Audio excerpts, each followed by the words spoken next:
ജ്യോതിഷ ഹസ്തരേഖ സംബന്ധമായ ഈ എളിയ വീഡിയോയിലേക്ക് എല്ലാവർക്കും സ്വാഗതം. ഇന്ന് പറയാൻ പോകുന്നത് വിട്ടുമാറാത്ത കടബാധ്യതകളും ദാരിദ്ര്യവും ഒക്കെയുള്ള വീടുകളിൽ ഞാനീ പറയുന്ന ഒരു ചെറിയ കാര്യം നിങ്ങളൊന്ന് ചെയ്തു നോക്കുക. ആ വീടുകളിൽ ദൈവിക ശക്തി, ദൈവികമായ അനുഗ്രഹം നിറയും. സമ്പത്തും ഐശ്വര്യവും നാൾക്ക് നാൾ വർദ്ധിച്ചു വരും. സകലവിധ സൗഭാഗ്യങ്ങളും ആ വീട്ടിൽ ഉണ്ടായി വരും. ചെറിയൊരു കാര്യം ചെയ്താൽ മതി, ഒരു ചെറിയ മാറ്റം വരുത്തിയാൽ മതി. അത് നിങ്ങൾ കണ്ടിട്ട് നിങ്ങൾ ചെയ്ത് നോക്കുക. അത് നിങ്ങൾ കേൾക്കുമ്പോൾ മനസ്സിലാകും. വളരെ ലളിതമായ ഒരു കാര്യമാണ്, ഒന്ന് ചെയ്ത് നോക്കുക. അതായത് ₹1 മുടക്കില്ലാതെ വീട്ടിൽ ചെയ്യാവുന്ന ഒരു ലളിതമായ ഒരു സ്ഥാനം മാറ്റിയാൽ മാത്രം മതി ഒരു കാര്യത്തിൻ്റെ. അത് ഞാൻ പറഞ്ഞു തരുന്നുണ്ട്. അതോടൊപ്പം ഈ വീഡിയോയിൽ ഉടനീളം ശിവരഹസ്യങ്ങളാണ് പറയുന്നത്. നിങ്ങൾ മുഴുവനും കാണണം, ഒരല്പം പോലും കാണാതെ പോകരുത്. കാരണം ഞാനീ പറഞ്ഞു തരാൻ പോകുന്ന കാര്യങ്ങൾ ദേവതകൾ പോലും കേൾക്കാൻ ആഗ്രഹിക്കുന്ന ശിവ രഹസ്യങ്ങളാണ്, ദൈവികമായ രഹസ്യങ്ങളാണ്.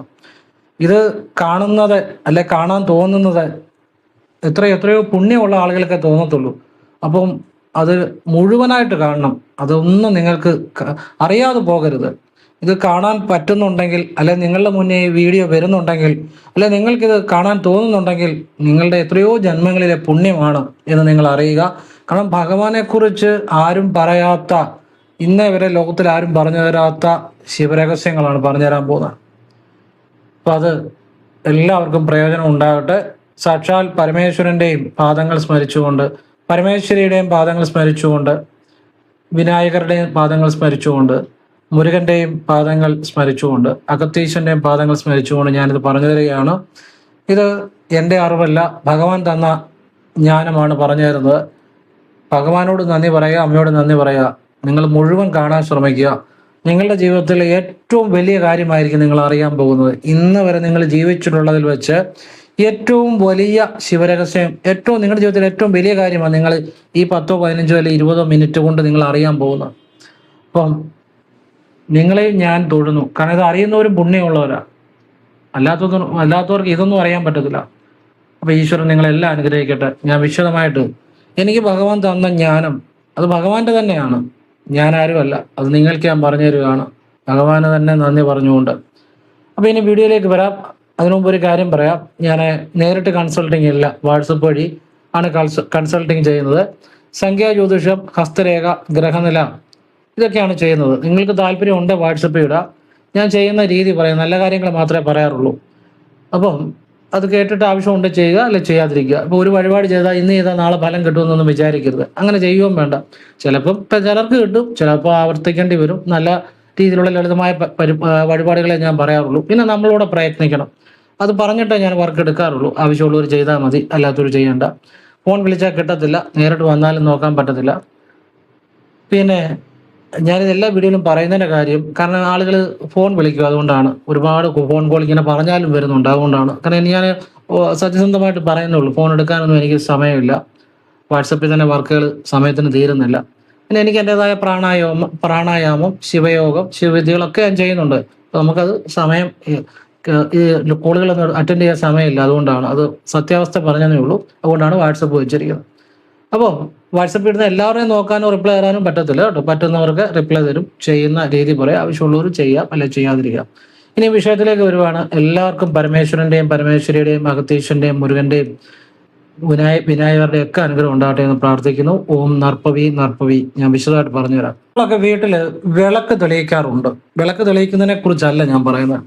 വിളക്ക് തെളിയിക്കുമ്പോൾ നമ്മൾ ആ വിളക്കിന്റെ സ്ഥാനം, ഞാൻ ഈ പറയുന്ന ഒരു മന്ത്രം ഉച്ചരിച്ചുകൊണ്ട് അല്പം ഇടത്തോട്ടോ വലത്തോട്ടോ നമ്മളൊന്ന് നീക്കുക. അതായത് വിളക്ക് തട്ടത്തേലാണെങ്കിലും, അല്ലെങ്കിൽ വിളക്ക് പീഠത്തേലാണ് ഇരിക്കുന്നെങ്കിലും, പീഠ ഉൾപ്പെടെ വിളക്ക് നമ്മൾ വിളക്ക് വെച്ച് എണ്ണ ഒഴിക്കുന്നു, തിരിയിടുന്നു. എന്നിട്ട് കത്തിക്കുന്നതിന് തൊട്ട് മുമ്പേ ഈ വിളക്ക് ഒന്നുകിൽ തട്ടത്തേൽ ഇരിക്കുവാണെങ്കിൽ തട്ടത്തോടൊപ്പം, അല്ലെങ്കിൽ പീഠത്തെ ഇരിക്കുവാണെങ്കിൽ പീഠത്തോടൊപ്പം ഇടത്തോട്ടോ വലത്തോട്ടോ അല്പം ഒന്ന് മാറ്റുക. ഈ ഒരു മന്ത്രം ജപിച്ചുകൊണ്ട് ഓം റീം നമ, റാ എഴുതി ചുറ്റിക്കെട്ടി വള്ളി ഇട്ട് 0, റീം, ഓം റീം നമ എന്ന് വാ കൊണ്ട് ജപിക്കുക. എന്നിട്ട് മനസ്സിൽ പറയുക, സമ്പത്തും ഐശ്വര്യവും വീണ്ടും വീണ്ടും തരിക.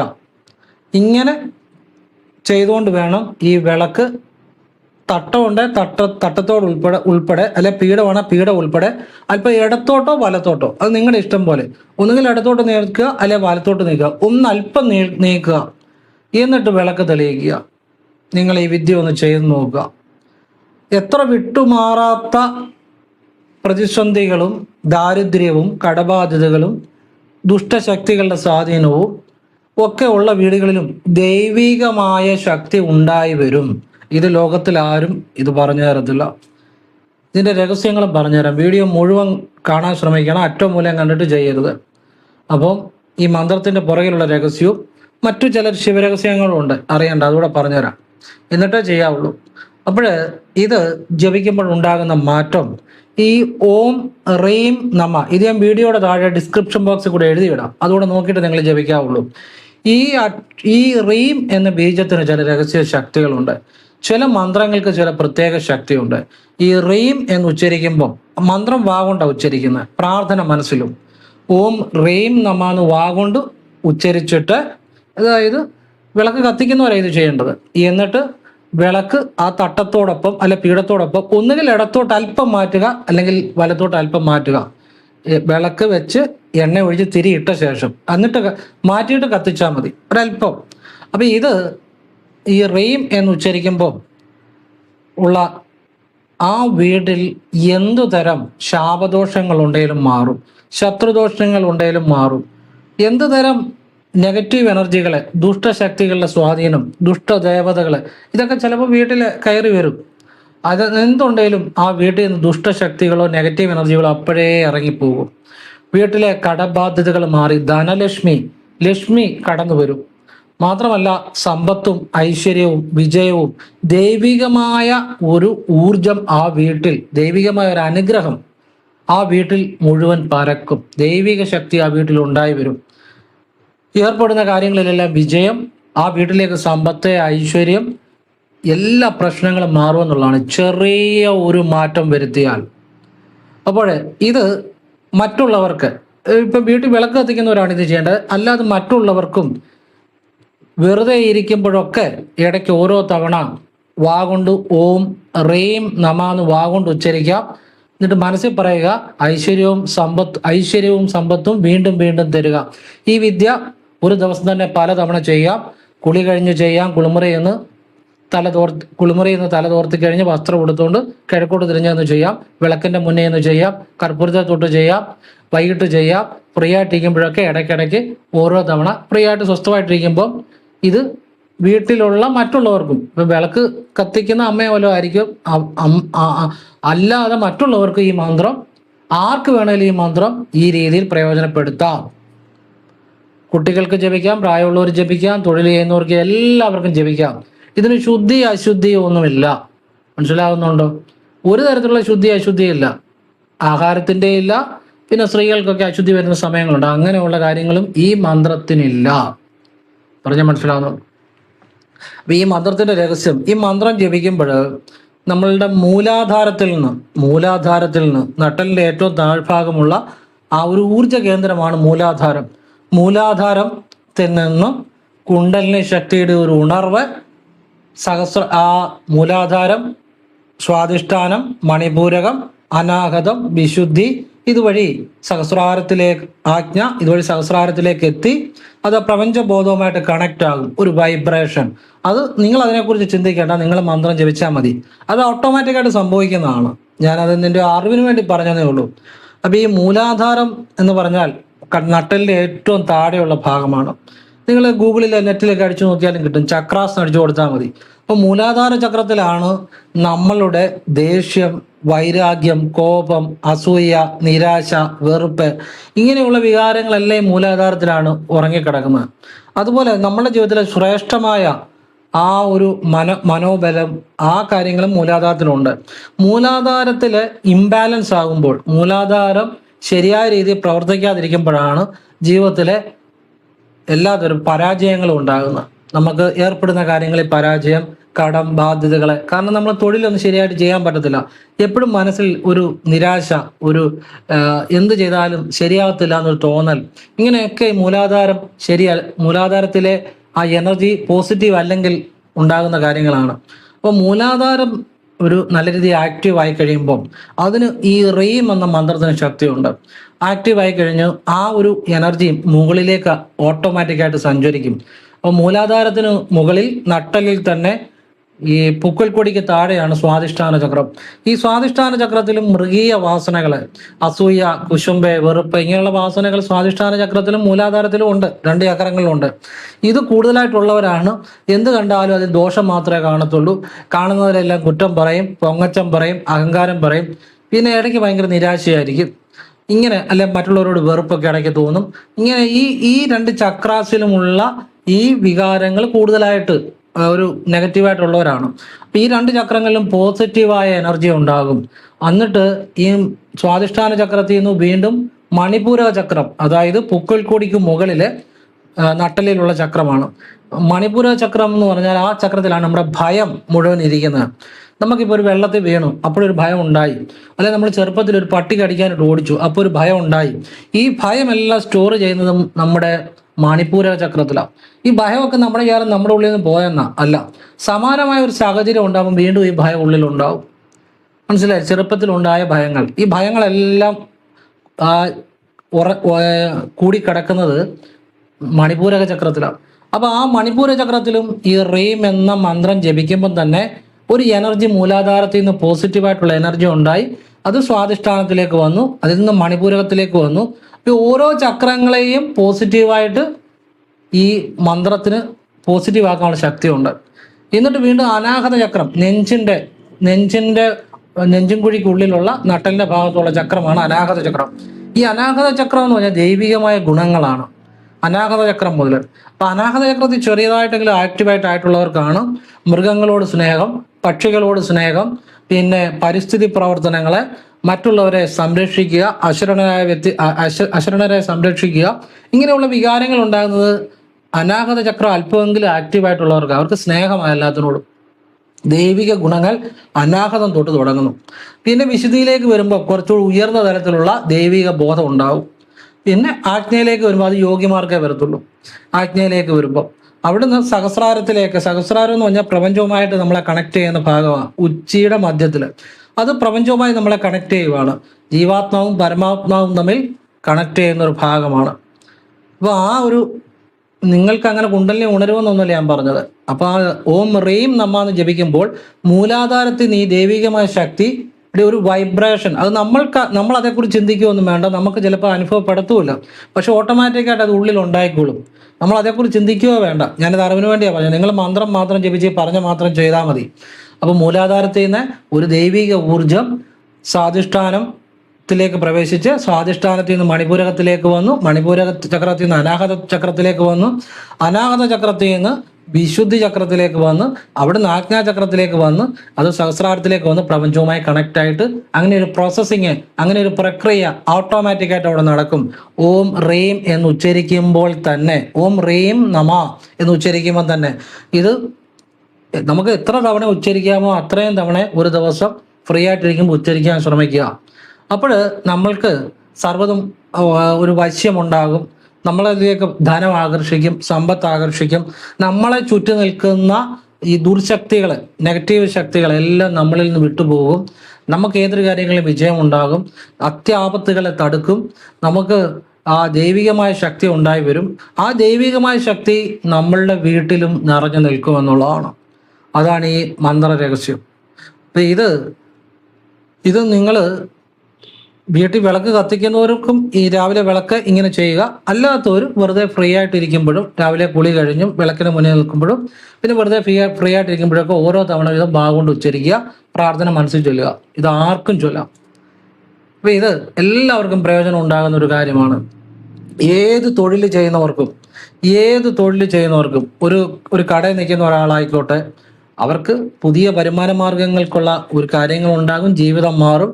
ഇനിയും ഒരു രാഷ്ട്രീയക്കാരായിക്കോട്ടെ, അല്ലെ ഒരു ഡോക്ടർ ആയിക്കോട്ടെ, ഒരു എഞ്ചിനീയർ ആയിക്കോട്ടെ, ഒരു റിയൽ എസ്റ്റേറ്റ് ബ്രോക്കർ ആയിക്കോട്ടെ, അല്ലെ ഒരു കലാമേഖലയിൽ പ്രവർത്തിക്കുന്ന ആളായിക്കോട്ടെ, സിനിമ സീരിയൽ അങ്ങനെ കലാമേഖല ആയിക്കോട്ടെ, അല്ലെന്നുണ്ടെങ്കിൽ സ്വന്തമായിട്ട് തൊഴിൽ ചെയ്യുന്ന ഒരുപാട് ആളുകളുണ്ട് നമ്മുടെ വീഡിയോ കാണുന്നത്. ചിലപ്പോൾ ഒരു തുണിക്കടയായിരിക്കും, ചിലപ്പോൾ ഒരു തട്ടുകടയായിരിക്കും, ചിലപ്പോൾ ഒരു ഓട്ടോ ഓടിക്കുമായിരിക്കും. ഇങ്ങനെ ഒരുപാട് ആളുകളുണ്ട്. ഇനി ഏത് തൊഴിൽ ചെയ്യുന്നവരും സ്വന്തമായിട്ടോ അല്ലാതെയോ ഏത് തൊഴിൽ ചെയ്യുന്നവർക്കും അവർ ചെയ്യുന്ന നിലയിൽ നിന്നും ഒരു ഉയർച്ചയിലേക്ക് വരും. അവരുടെ ജീവിതം മാറും, ഏത് തൊഴിൽ ചെയ്യുന്നവർക്കും. അപ്പോൾ ഇതെല്ലാവർക്കും ഇതിപ്പോൾ നിങ്ങൾക്ക് ഇങ്ങനെ ഇത് ദിവസവും ചെയ്യുക. നിങ്ങൾക്ക് ഇങ്ങനെ അനുഗ്രഹം ഉണ്ടായിക്കഴിഞ്ഞാൽ നിങ്ങൾ എന്ത് ചെയ്യണം? നിങ്ങൾ എന്നെ കണ്ടിട്ട് നന്ദി പറയുകയാണോ ചെയ്യേണ്ടത്? അല്ല. നിങ്ങൾ ആദ്യം നന്ദി പറയേണ്ടത് വിനായകരെ നന്ദി എന്ന് പറയണം. വിനായകരെ.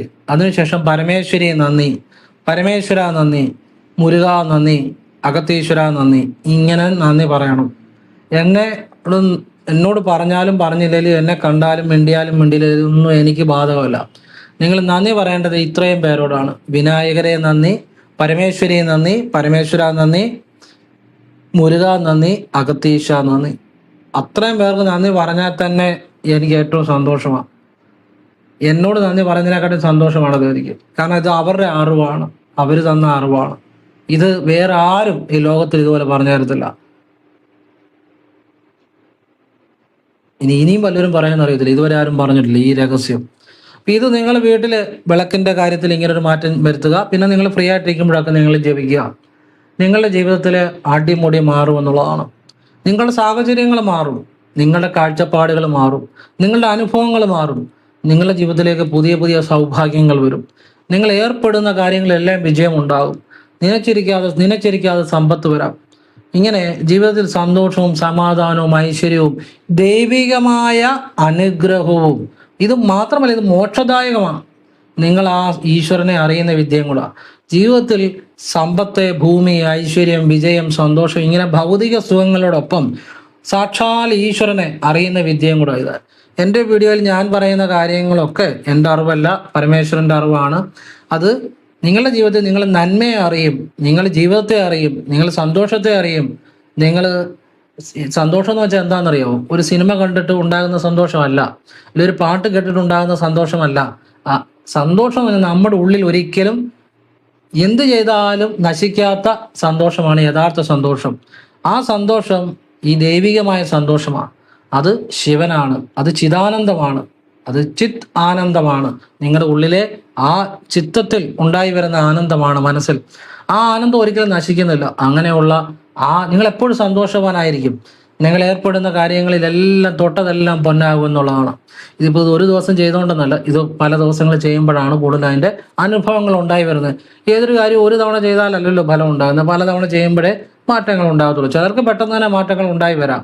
അത് അവരുടെ ഒരു കർമ്മഫലവും അവരുടെ മുൻജന്മ പുണ്യമൊക്കെ ആയിരിക്കാം. എങ്കിലും നിങ്ങളിത് ആവർത്തിക്കുക. അപ്പം ഇതോടൊപ്പം നിങ്ങൾ അറിയേണ്ട ഒരു കാര്യമുണ്ട്. നിങ്ങൾ ശിവഭഗവാന് ശനിയാഴ്ചയും മാസത്തിൽ ഒരു ശനിയാഴ്ചയും നിങ്ങളുടെ പക്കനാളിനും, അതായത് ജന്മനക്ഷത്രം മാസത്തിൽ വരുന്ന ദിവസം, പാർവ്വതീദേവിക്ക് ഒരു പിൻവിളക്ക്, ശിവഭഗവാന് കൂവളത്തിലർച്ചന, നെയ്വിളക്ക്, പാൽപായസം ഇത് സമർപ്പിച്ച് പ്രാർത്ഥിക്കുക. കാരണം നിങ്ങൾക്ക് ഇത്രയും വലിയ അറിവുകൾ നൽകുന്ന, നിങ്ങൾക്ക് ഇത്രയും വലിയ ജ്ഞാനങ്ങൾ നൽകുന്ന, ഇത്രയും വലിയ ആത്മീയ വിദ്യകൾ നൽകുന്ന ആ ഭഗവാനോട് നിങ്ങൾ അത്രയെങ്കിലും ചെയ്യണം. കാരണം ഭഗവാൻ നിരൂപിച്ചിട്ടാണ് ഇത് നിങ്ങൾക്ക് ഞാൻ പറഞ്ഞു തരുന്നത്. അല്ലെ എനിക്കിതൊന്നും പറഞ്ഞു തരാനുള്ള അറിവോ കഴിവോ ഒന്നുമില്ല. ഇത് നേരെ അവിടുന്ന് കിട്ടുന്നു, നിങ്ങൾക്ക് തരുന്നു, അത്രേ ഉള്ളൂ.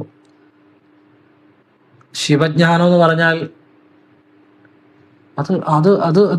അത് അപാരമാണ്.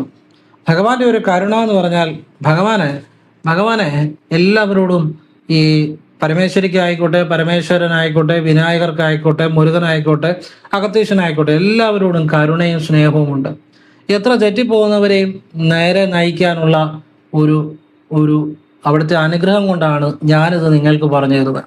കാരണം ഇതെല്ലാവരിലും എത്തണം എന്ന്, ശരിക്കുമുള്ള ശിവജ്ഞാനം ഇതെല്ലാവരിലും എത്തണമെന്ന് ഭഗവാൻ ആഗ്രഹിക്കുന്നുണ്ട്. അതുകൊണ്ടാണ് ഞാനിത് പറഞ്ഞു തരുന്നത്.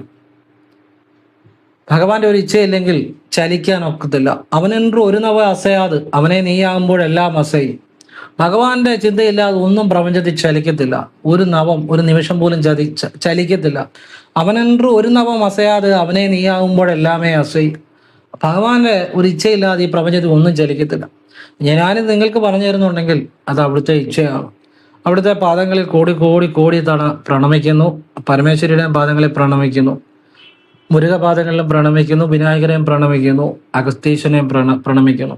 അപ്പം ഇനി ഇതോടൊപ്പം നിങ്ങൾ അമാവാസി ദിവസങ്ങളിൽ ശിവന് ജലധാര അല്ലെങ്കിൽ ജലധാരയോ കരിക്കഭിഷേകമോ ചെയ്യുക. കരിക്കഭിഷേകമാണെങ്കിൽ കുറച്ചുകൂടെ നല്ലത്. അല്ല ജലധാര ചെയ്യുക.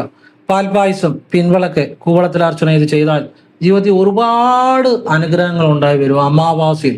ഞാൻ അതുകൊണ്ടാണ് നിങ്ങളോട് ഈ വീഡിയോയുടെ തുടക്കത്തിലേ പറഞ്ഞു, നിങ്ങൾ ഈ വീഡിയോ മുഴുവൻ കാണണം. കാരണം ഇതിൻ്റെ പറയുന്ന പല കാര്യങ്ങളും നിങ്ങൾ അറിയാതെ പോകരുത്. ഇതുപോലുള്ള ചില കാര്യങ്ങളും പറയുന്നുണ്ട്, മിസ്സായി പോകരുത്. അതുകൊണ്ടാണ് പറഞ്ഞത്. അപ്പം അമാവാസി നാളിൽ അമാവാസി എന്ന് വെച്ചാൽ അറിയാമല്ലോ, കറുത്തവാവും. ശിവൻ ഈ പറഞ്ഞ കാര്യങ്ങൾ ചെയ്യുന്ന ഏറ്റവും ജീവിതത്തിലെ അപാരമായ മാറ്റങ്ങൾ അപ്പം ഉണ്ടാകുന്ന ഒരു കാര്യമാണ്. പിൻവിളക്കൂടെ ചെയ്യണം കേട്ടോ. ഇനി അതുപോലെ തന്നെ ഈ ഇപ്പോൾ ഒരു ജോലി കിട്ടുന്നില്ല, അല്ലെങ്കിൽ അങ്ങനെയുള്ള പ്രശ്നങ്ങളുള്ളവർ ഞായറാഴ്ച വൈകുന്നപാട് ശിവക്ഷേത്രത്തിൽ പിൻവിളക്കിന് രസീത് എടുത്ത് പ്രാർത്ഥിച്ച് നടക്കി വെച്ചാൽ മതി, ജോലി കിട്ടും. കാരണം ഇന്നും വാട്സപ്പിൽ ഒരാൾ മെസ്സേജ് ചെയ്തിട്ടുണ്ട്, ഞാൻ പറഞ്ഞങ്ങനെ ജോലി കിട്ടി. അത് അച്ചട്ടാ. അത് ഞായറാഴ്ച വൈകുന്നപാട് വേണം, 6 മണിക്കുള്ളിൽ ചെയ്യണം. ഞായറാഴ്ച വൈകുന്നപാട് 6 മണിക്കുള്ളിൽ, 5:30 ആ ക്ഷേത്രം തുറക്കുന്നത്, 6 മണിക്കുള്ളിൽ വൈകുന്നപാട് ചെയ്യണം. ഒരു പിൻവിളക്കിന് രസീത് എടുത്ത് ഒരു ജോലി ഇല്ല, ഒരു നിവൃത്തിയില്ല ജീവിക്കാൻ, ഭഗവാനോട് പ്രാർത്ഥിച്ച് പിൻവിളക്കിന് രസീത് എടുത്ത് പാർവതീദേവിയെ പ്രാർത്ഥിച്ച് നടക്കി വെക്കുക, ജോലി കിട്ടും. പിന്നെ നമ്മളോട് പരിശ്രമിക്കണം. അങ്ങനെ ജോലി കിട്ടിയ എത്ര ആളുകളുണ്ട്. ഇനി സാമ്പത്തികം നല്ല രീതി വേണമെങ്കിൽ ഒരു നെയ്വിളക്കും കൂവളത്തിൽ അർച്ചനയും കൂടെ അതിൻ്റെ കൂടെ സെപ്പറേറ്റ് ആയിട്ട് വെക്കുക. പിൻവിളക്ക് സെപ്പറേറ്റ് ആയിട്ട് വെക്കണം, നെയ്വിളക്കും കൂവളത്തിൽ അർച്ചനയും കൂടെ അത് രണ്ടും കൂടെ ഒന്നിച്ച് വെക്കണം. പിൻവിളക്ക് സെപ്പറേറ്റ് ആയിട്ട് വെക്കണം, പിൻവിളക്കിന് രസീത്. ഇത് ഞായറാഴ്ച വൈകിട്ട് 5:30-ക്കും 6 മണിക്കും ഇടയ്ക്ക് ചെയ്യണം. ആ സമയത്തിന് പ്രത്യേകതയുണ്ട്. ഞായറാഴ്ച പെട്ടെന്ന് ഫലമുണ്ടാകും വിശ്വാസത്തോടെ ചെയ്താൽ. അതുപോലെ തന്നെ കൂവളത്തിലർച്ചന അതിവിശേഷമാണ് ഭഗവാന്റെ. ഈ കൂവളത്തിലർച്ചന മാത്രം ചെയ്താൽ പോലും ഭഗവാന്റെ അനുഗ്രഹം ഉണ്ടാവും എന്ന് നിങ്ങൾ അറിയുക. ഭഗവാന്റെ അതിവിശേഷമാണ് കൂവളത്തിലർച്ചന. കൂവളത്തിലർച്ചന ചെയ്താൽ നിങ്ങളുടെ ജന്മാന്തരങ്ങളായിട്ടുള്ള പാപങ്ങള്, കർമ്മദോഷങ്ങള് എല്ലാം മാറിക്കിട്ടും എന്നുള്ളതാണ്. കൂവളത്തിലർച്ചന തിങ്കളാഴ്ച ചെയ്യുന്നത് ഏറ്റവും വിശേഷമാണെന്നറിയുക. തിങ്കളാഴ്ച ശിവക്ഷേത്രത്തിൽ ദർശനം നടത്തുന്നവരാരാണേലും അവർ രക്ഷപ്പെട്ടിരിക്കും, യാതൊരു സംശയം വേണ്ട. പക്ഷെ ആത്മാർത്ഥയോടെ, ശുദ്ധമായ മനസ്സോടെ, ഭക്തിയോടെ ഭഗവാനെ വിളിക്കണം, വിശ്വാസത്തോടെ വിളിക്കണം. പിന്നെ നമുക്ക് ഈശ്വരൻ തന്ന കഴിവുകൾ പ്രയോജനപ്പെടുത്തുകയും വേണം. തിങ്കളാഴ്ച ദിവസം ശിവക്ഷേത്ര ദർശനം നടത്തുന്നവരെല്ലാം രക്ഷപ്പെട്ടിരിക്കും. തിങ്കളാഴ്ച രാവിലെ ഭഗവാന് കൂവളത്തിലെ അർച്ചന ബഹുവിശേഷമാണ്. ഭഗവാന്റെ ഏറ്റവും പ്രീതി കിട്ടുന്ന ഒരു കാര്യമാണ് അത്. നിങ്ങൾക്ക് എന്നാ ദുരിതങ്ങളുണ്ടെങ്കിലും ഭഗവാൻ മാറ്റിത്തരും, എന്നാ ദുരിതങ്ങളുണ്ടെങ്കിലും. മാത്രമല്ല അതിൻ്റെ കൂടെ ഒരു നെയ്വിളക്കൂടെ വെച്ചാൽ നന്നായിട്ട് സാമ്പത്തികം വരും. പിന്നെ കൂവളത്തിലെ അർച്ചന അടുപ്പിച്ച് 48 ദിവസം ചെയ്താൽ ജീവിതത്തിലെ പരമമായ ഭഗവാന്റെ അനുഗ്രഹം കിട്ടും. അടുപ്പിച്ച് 48 ദിവസം ചെയ്താൽ, പറ്റുന്നവർ ചെയ്താൽ മതി, ഭഗവാന്റെ പരമമായ അനുഗ്രഹം കിട്ടും. അടുപ്പിച്ച് 48 ദിവസം കൂവളത്തിലെ അർച്ചന ചെയ്താൽ അത് പറ്റുന്നവർ ചെയ്യുക. നമ്മൾ പോയി ഒന്ന് കണ്ടുകൂടെ തൊഴണം, എന്നാലല്ലേ അത് ഫലമുള്ളൂ. തിരുമേനിയെ ഏൽപ്പിച്ചിട്ട് പോകുന്നത് അല്ല ശരിയാകത്തുള്ളൂ. നമുക്ക് 48 ദിവസം പോകാൻ പറ്റണം. ചിലപ്പോൾ പറ്റണമെന്നില്ല, അല്ലെ പറ്റുന്നത്ര ചെയ്യുക. അല്ലെങ്കിൽ ഈ തിങ്കളാഴ്ച മാത്രം ചെയ്താലും ഫലമാണ്. അപ്പം ഇത് കൂവളത്തിലയുടെ ഒരു രഹസ്യമാണ് ഞാൻ പറഞ്ഞത്. കൂവളത്തിലയിൽ മഹാലക്ഷ്മിയും വസിക്കുന്നുണ്ട്, മഹാലക്ഷ്മിയുടെ അനുഗ്രഹം ഉണ്ടാകും. അതുപോലെ തന്നെ കൂവള മരം വെച്ച് പിടിപ്പിക്കുന്നതിനെ കുറിച്ച് ഞാനൊരു വീഡിയോ ചെയ്തായിരുന്നു. അപ്പം കൂവളം ഉള്ളിടത്ത് മഹാലക്ഷ്മി ഉണ്ട്. ശിവഭഗവാന്റെ കാര്യം പറയണ്ട, ശിവഭഗവാൻ ഭഗവാന്റെ അനുഗ്രഹം ഉള്ളിടത്ത് കൂവളം വെച്ച് പിടിച്ചാൽ വളരത്തുള്ളൂ. കൂവളം ഉള്ളിടത്ത് കൂവളം ശരിയായിട്ട് പരിപാലിക്കുന്നിടത്ത് തലമുറകൾ കഴിഞ്ഞാൽ പോലും ധനദേവത അവിടെ വിട്ട് പോവുകയില്ല. മഹാലക്ഷ്മി തലമുറകൾ കഴിഞ്ഞാൽ പോലും ധനദേവത ആ സ്ഥലം വിട്ട് പോകത്തില്ല. അതാണ് കൂവളത്തിന്റെ ഒരു രഹസ്യം. അപ്പം കൂവളത്തെക്കുറിച്ച്, കൂവളം വെക്കുന്നതിനെ കുറിച്ച്, കൂവളം പരിപാലിക്കുന്നതിനെ കുറിച്ച്, കൂവളത്തെക്കുറിച്ച് മാത്രം ഒരു വീഡിയോ ഞാൻ ചെയ്തിട്ടുണ്ട്.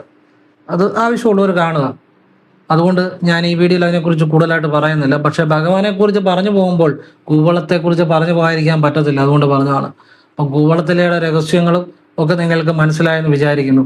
ഇനിയും നമ്മൾ ഭഗവാന്റെ അനുഗ്രഹം കിട്ടി തുടങ്ങുമ്പം നമ്മൾ ചില കാര്യങ്ങളിലൂടെ മനസ്സിലാക്കേണ്ടതായിട്ടുണ്ട്. നമ്മൾക്ക് പറ്റുന്ന അത്ര ദാനങ്ങൾ ചെയ്യണം, പറ്റുന്ന പോലെ ദാനധർമ്മങ്ങൾ എന്ന് വെച്ചാൽ അർഹരായവർക്ക് ചെയ്യണം. അത് രണ്ട് രീതിയിൽ ചെയ്യാം. ഒന്ന്, ഈ ഒരാൾക്ക് എപ്പം സഹായം ആവശ്യമുണ്ടോ ആ സമയത്ത് ചെയ്യുക. മനസ്സിലായില്ലേ? ഒരാൾക്കൊരു ഒരു ബുദ്ധിമുട്ടുകളുണ്ട്, നമ്മളെ കൊണ്ട് പറ്റുമെങ്കിൽ ചെയ്യുക. കടം മേടിച്ച് ചെയ്യണമെന്നല്ല പറഞ്ഞു കേട്ടോ. നമ്മളെ കൊണ്ട് പറ്റുമെങ്കിൽ നമ്മുടെ അധ്വാനത്തിന്റെ വിയർപ്പിന്റെ ഒരു അംശം കടം മേടിച്ച് ചെയ്യാൻ എല്ലാവർക്കും പറ്റും, അതല്ല, നമ്മളുടെ വിയർപ്പിന്റെ ഒരു അംശം നമുക്ക് ഒരാൾക്ക് കൊടുക്കാൻ പറ്റുമെങ്കിൽ നമ്മളെ കൊണ്ട് പൂർണ്ണ മനസ്സോടെ പറ്റുന്ന രീതിയിൽ ദാനധർമ്മങ്ങൾ ചെയ്യുക. അതോടൊപ്പം സഹജീവികളോട് കരുണ ഉണ്ടായിരിക്കുക. നമ്മുടെ ചുറ്റും കാണുന്നവരെ, നമ്മൾ സംസാരിക്കുന്നവരെ, നമ്മുടെ ചുറ്റും ബുദ്ധിമുട്ട് അനുഭവിക്കുന്നവരെ, സഹജീവികളോട് കരുണ ഉണ്ടായിരിക്കുക. നമ്മളെ കൊണ്ട് പറ്റുന്ന നല്ല കാര്യങ്ങൾ അവർക്ക് ചെയ്യുക. പക്ഷിമൃഗാദികൾക്ക് ആഹാരം കൊടുക്കുക. അതൊരു വലിയൊരു ഇതാണ്. ശിവകൃപയുള്ളവർ അത് ചെയ്തിരിക്കും, എനിക്ക് യാതൊരു സംശയവുമില്ല. അവർ പക്ഷിമൃഗാദികൾക്ക് ആഹാരം കൊടുത്തിരിക്കും, അതിനകത്ത് യാതൊരു സംശയവും വേണ്ട. ഇല്ലെങ്കിൽ നിങ്ങളത് കൊടുക്കാൻ ശ്രമിക്കുക, നിങ്ങൾക്ക് ശിവഭഗവാന്റെ കൃപയുണ്ടാവും. മനസ്സിലായില്ലേ? രണ്ട് രീതിയിൽ ശിവഭഗവാന്റെ കൃപയുള്ളവർ ഓൾറെഡി അങ്ങനെ ചെയ്യും. ഇനി നിങ്ങൾ ഇന്നു മുതൽ ചെയ്തു തുടങ്ങിയാൽ നിങ്ങളിലേക്ക് ഭഗവാന്റെ കൃപ വരികയും ചെയ്യും. ഇപ്പം കാക്കയ്ക്ക് ഭക്ഷണം കൊടുക്കുന്നു, അല്ലെ പക്ഷികൾക്ക് ഭക്ഷണം കൊടുക്കുന്നു, അല്ലെ മൃഗങ്ങൾക്ക് ആഹാരം കൊടുക്കുന്നു, ഏറ്റവും നല്ല കാര്യമാണ്. അതുപോലെ ചെടികൾക്ക് വെള്ളം ഒഴിക്കുന്നു. ഇപ്പം കുവളമായിക്കോട്ടെ, ഏത് ചെടി ആയിക്കോട്ടെ, ഈ ചൂടത്ത് നിൽക്കുന്നതിന് പറ്റുന്ന രീതിയിൽ വെള്ളം ഒഴിക്കുന്നതുകൊണ്ട് അത് നശിക്കുന്ന രീതിയിൽ വെള്ളം ഒഴിക്കരുത്, ആവശ്യത്തിന് വെള്ളം ഒഴിക്കുക. അതുകൂടെ ശ്രദ്ധിക്കണം. ഒരാൾക്ക് ഒരു ഉപകാരം ചെയ്യുന്നത് ദോഷമായിട്ട് വരരുത്. ഒരു ചെടിക്ക് ആവശ്യമായ വെള്ളം ഒഴിക്കുക.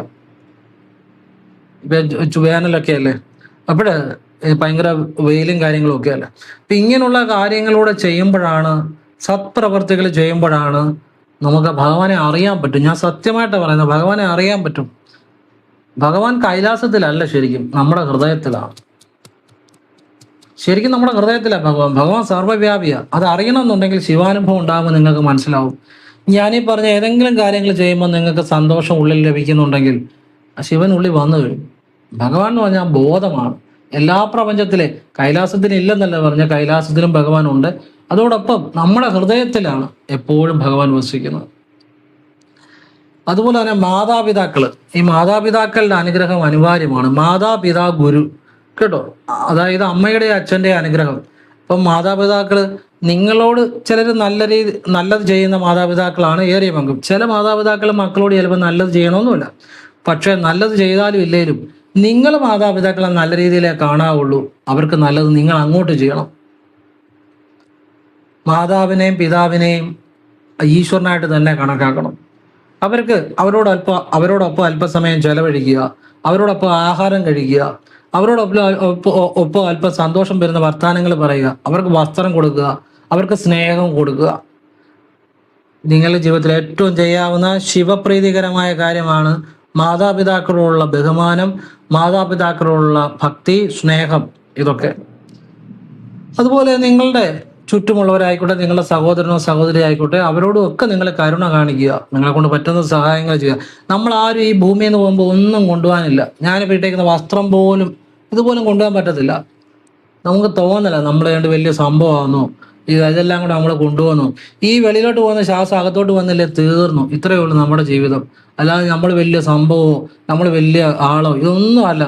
ഈ വെളിയിലോട്ട് പോകുന്ന ശ്വാസം അകത്തേക്ക് എടുക്കാൻ പറ്റിയില്ലെങ്കിൽ നമ്മളില്ല.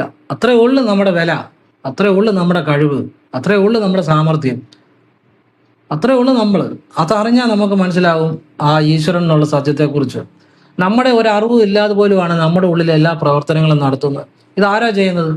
നമ്മൾ ഒരു കാര്യം പോലും ഒരുത്തനെ പറഞ്ഞേൽപ്പിച്ചാൽ പോലും കറക്റ്റായിട്ട് ചെയ്യത്തില്ല. അങ്ങനെ ഉള്ളപ്പോൾ നമ്മൾ അറിയാതെ പോലും നമ്മൾ ശ്വാസഗതി എടുക്കുന്നതും നമ്മുടെ ഉള്ളിലെ ഓരോ പ്രവർത്തനങ്ങളും നടത്തുന്നതും. ഇതെങ്ങനെ നടക്കുന്നു? ചുമ്മാ ഒരു കാര്യം നടക്കുമോ? ഇല്ലല്ലോ. അപ്പോഴാണ് ഈശ്വരനെ കുറിച്ച് ചിന്തിക്കുന്നത്. അനന്തമായ ആ ഈശ്വരനെ, അനന്തമായ ആ ചൈതന്യത്തെക്കുറിച്ച് ചിന്തിക്കുന്നത്. ഞാൻ പലപ്പോഴും പറയാറുണ്ട്, ഈ ചില വീടുകളിലൊക്കെ ഈ മാവ് നിൽക്കും. ഇപ്പം മാവിൽ ധാരാളം മാമ്പഴം കാണും. ഇപ്പം ഈ വീട്ടുകാരുടെ വിചാരം ഈ മാമ്പഴം മുഴുവൻ വീട്ടുകാരനുള്ളതാണ്. പക്ഷെ ഒരിക്കലും അതല്ല. കുറച്ച് അയാൾക്ക് അല്ലെ ഭൂരിഭാഗം അയാൾക്ക് എടുക്കാം. പക്ഷെ എങ്ങനെ വിചാരിച്ചാലും പറിക്കാൻ പറ്റാത്ത രീതിയിൽ മാവിൻ്റെ തുഞ്ചത്തൊക്കെ ചില മാമ്പഴം നിൽക്കും. അത് ആർക്കുള്ളതാണെന്നറിയോ? പക്ഷിമൃഗാദികൾക്കുള്ളതാണ്. ഈശ്വരൻ കരുതി വെച്ചിട്ടുള്ളതാണ്. അത് നമ്മുടെ പല ധാരണകളും തെറ്റാ. നമ്മുടെ വിചാരം നമുക്ക് മാത്രമുള്ളതാണ് ഈ പ്രപഞ്ചമെന്ന്. ഒരിക്കലുമല്ല. ഈ പ്രപഞ്ചത്തിലെ മറ്റു ജീവജാലങ്ങൾ കൂടി ഉള്ളതാണ് ഈ പ്രപഞ്ചം. ആ തിരിച്ചറിവ് ഉണ്ടാകുമ്പോഴാണ് ഈശ്വരനെ അറിയുന്നത്. അല്ലെ എനിക്ക് വേണ്ടിയാണ് ഇതെല്ലാം, ഞാൻ വിചാരിക്കുന്ന പോലെ എല്ലാം നടക്കണം, എനിക്കെല്ലാം അറിയാം എന്നൊക്കെ ചിന്തിച്ചു കഴിഞ്ഞാൽ അവിടെ ദൈവാധീനം തീർന്നു. എല്ലാം ഈശ്വരനെ അറിയണമെന്നുണ്ടെങ്കിൽ ഈ പ്രപഞ്ചം നമുക്ക് വേണ്ടി മാത്രമല്ല, എല്ലാ ജീവജാലങ്ങൾക്കും വേണ്ടിയുള്ളതാണ്. അതുമല്ല, ഈ പ്രപഞ്ചത്തെക്കുറിച്ച് നമുക്കൊന്നും അറിയത്തില്ല. നമ്മുടെ അറിവ് വളരെ പരിമിതമാണ്. അങ്ങനെ ചിന്തിക്കുമ്പോഴാണ് നമ്മൾ ഈശ്വരനിലേക്ക് എത്തുന്നത്. ആ ചിന്തയാണ് ശരിയായ ചിന്ത. അത് നമ്മളെ നന്മയിലേക്ക് നയിക്കും. അപ്പം ഇതെല്ലാം ആ ഭഗവാന്റെ അനുഗ്രഹത്താൽ നിങ്ങളിലേക്ക് ഇത്തരം ദൈവികമായൊരു ബോധം ഉണ്ടാകട്ടെ എന്ന് ഞാൻ പ്രാർത്ഥിക്കുന്നു. ദൈവികമായൊരു ബോധം എന്ന് പറഞ്ഞാൽ അത് ഈശ്വരൻ തന്നെ തരണം. അതുപോലെ ഗുരുക്കന്മാരെ വന്ദിക്കണം. ഗുരുക്കന്മാരെന്ന് പറഞ്ഞാൽ സദ്ഗുരുക്കന്മാരുടെ കാര്യമാണ് ഞാൻ ഉദ്ദേശിക്കുന്നത് കേട്ടോ. സദ്ഗുരുക്കന്മാരുടെ കാര്യം, നല്ല ഗുരുക്കന്മാരുടെ കാര്യം ഉദ്ദേശിക്കുന്നത്. ഗുരു ഈശ്വരൻ തന്നെയാണ്. ഇപ്പൊ അഗത്തീശൻ, അദ്ദേഹം ശിവൻ തന്നെയാണ്. അദ്ദേഹം പരമ ഈശ്വരൻ തന്നെയാണ്. അഗത്തീശൻ ഗുരു ഈശ്വരൻ തന്നെയാണ് എന്നറിയുന്നത് ഏറ്റവും വലിയ അറിവാണ്. ഉറക്കത്തിൽ പോലും ചാടി എഴുന്നേറ്റാലും ആ ഗുരുവിനോടുള്ള ഭക്തിയും ബഹുമാനവും ഉണ്ടായിരിക്കണം. അതായത് നമ്മൾ ഉറങ്ങുന്ന അവസ്ഥയിൽ നമ്മൾ പലപ്പോഴും ഞെട്ടി എഴുന്നേക്കും, പലതും നമ്മുടെ ഓർമ്മയെ പോലും ഇല്ലെങ്കിൽ പോലും ആ സമയത്ത് പോലും ഗുരുവിനോടുള്ള ഭക്തി ഉള്ളിൽ ഉണ്ടാകുന്നവനാണ് യഥാർത്ഥ ഗുരുവിൻ്റെ അനുഗ്രഹമുള്ളവൻ. അത്ര ആഴത്തിൽ ഗുരുവിനോടുള്ള ഭക്തി ഉള്ളിൽ ഉണ്ടാകണം. മാതാപിതാ ഗുരു, അത് കഴിഞ്ഞാണ് ഈശ്വരൻ വരുന്നത്. ആ ഈശ്വരനിലേക്ക് വന്നു കഴിയുമ്പോൾ പിന്നെ പരിപൂർണമായി. ആ ഈശ്വരനെ കുറിച്ചാണ് ഞാൻ ഈ സംസാരിക്കുന്നത് മുഴുവൻ. ആ ഈശ്വരനാണ് നിങ്ങളുടെ ഉള്ളിലും എൻ്റെ ഉള്ളിലും ഈ പ്രപഞ്ചത്തിലെല്ലാം നിറഞ്ഞിരിക്കുന്നത്. പരമമായ ചൈതന്യമാണ് ഈശ്വരൻ. ചൈതന്യം വെച്ച energy neither create not destroy. നിർമ്മിക്കാനോ നശിപ്പിക്കാനോ സാധ്യതയില്ലെന്നല്ല, സാധിക്കത്തില്ലെന്ന് ഐൻസ്റ്റീൻ പറഞ്ഞിട്ടുണ്ട്. ആ എനർജി ചൈതന്യം തന്നെയാണ് ഈശ്വരൻ. അതിനെ ഒന്നും ചെയ്യാൻ പറ്റത്തില്ല. അത് നിർമ്മിക്കാനോ നശിപ്പിക്കാനോ സാധ്യമല്ല. അത് ആദ്യം തൊട്ടുള്ളതാണ്, ഇപ്പോഴും ഉണ്ട്, ഇനിയും ഉണ്ടാകും. അതിന് മറ്റൊന്നിൻ്റെ ആവശ്യമില്ല. നമ്മളുടെ ഒരു സമ്മതത്തിൻ്റെയോ നമ്മളുടെ പുകഴ്ത്തലിൻ്റെയോ നമ്മുടെ സർട്ടിഫിക്കറ്റിൻ്റെ ഒന്നും ആവശ്യം പ്രപഞ്ചം നിറഞ്ഞു നിൽക്കുന്ന ചൈതന്യത്തിന് ആവശ്യമില്ല. പക്ഷെ നമുക്ക് ആവശ്യമുണ്ട് ആ ചൈതന്യത്തിൻ്റെ അനുഗ്രഹം എന്നുള്ളതാണ്. ആ തിരിച്ചറിവ് ഉണ്ടാകുമ്പോഴാണ് നമ്മൾ ഈശ്വര എന്ന് വിളിച്ചു തുടങ്ങുന്നത്. ആ നിമിഷം മുതൽ വിളിച്ചു തുടങ്ങും ഈശ്വര എന്ന്. അല്ലാതെ പ്രായമാകുമ്പോൾ, നടക്കാൻ വയ്യാതാകുമ്പോൾ, മറ്റൊന്നും ചെയ്യാൻ പറ്റാതിരിക്കുമ്പോൾ മാത്രം വിളിക്കാനുള്ളതല്ല ഈശ്വര എന്നുള്ള വിളി. നിങ്ങൾ ആരോഗ്യത്തോടിരിക്കുമ്പോൾ, നിങ്ങൾക്ക് തിരിച്ചറിവുണ്ടാകുമ്പോൾ ആ നിമിഷം തൊട്ട് വിളിച്ചു തുടങ്ങണം, എൻ്റെ ഈശ്വര എല്ലാത്തിനും നന്ദി. എല്ലാം സ്വീകരിക്കുക. ചിലപ്പം കഷ്ടപ്പാടുകൾ കാണും, ദുരിതങ്ങൾ കാണും, എല്ലാം സ്വീകരിച്ചുകൊണ്ട് ഈശ്വര അവിടുന്ന് നന്ദി, എല്ലാത്തിനും നന്ദി എന്ന് പറയാൻ പഠിക്കുമ്പോഴാണ് ഈശ്വരനെ അറിയുന്നത്. ആ ഈശ്വരനെ വിളി കേൾക്കും. എല്ലാവരും ഈശ്വരനെ അനുഗ്രഹിക്കട്ടെ. ഓം കൃഷ്ണായ നമഃ. ശിവോഹം ശിവ ശിവ. ഓം നർപ്പവി നർപ്പവി നർപ്പവി.